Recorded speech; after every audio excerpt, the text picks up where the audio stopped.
Kawadhi mbele ni komiti mar NGCDF e kar chung'od bura ma Alego Usonga ogolo omenda maromo milion 11.5 mag basari ne kuonde tiegruok mag lwedo kod mago mag mbalariany.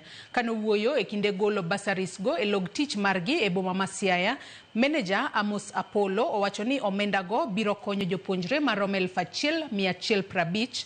Owacho ni sir makamago oriwo jopuonjre 605 mag mbalariany kod jopuonjre 545 mag kuonde tiegruok lwedo ka ng'ato noyudo siling 10,000.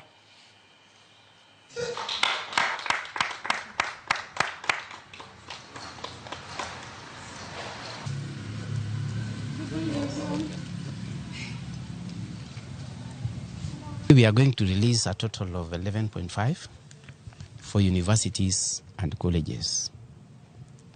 And the number of students that are going to benefit, total number of students is 1,150, of which 605 are university students, gaining a total of 6,050,000 for colleges, KMTC, TTCs, and all those tertiaries. A total of 5,450,000. Earlier we had released for the scholars, boarding secondary schools,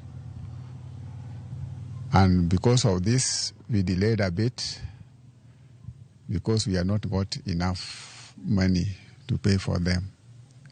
But because now we have the same amount that we had allocated for the payment, we are releasing checks totaling to an amount of 11,500,000. So we want to urge our students, once we're in our colleges, we do not need to get involved into other activities that did not take us to colleges. We want to tell you that you are in colleges being supported by the government, being supported by the parents, and so we expect you to do exactly that. Riwruok mar jopuonj mar NAT koro dwaro mondo mi piny owacho omiluora kendo olo chik mar chwalo omenda mar somo ne skunde e atamalo 50, 30 kod 20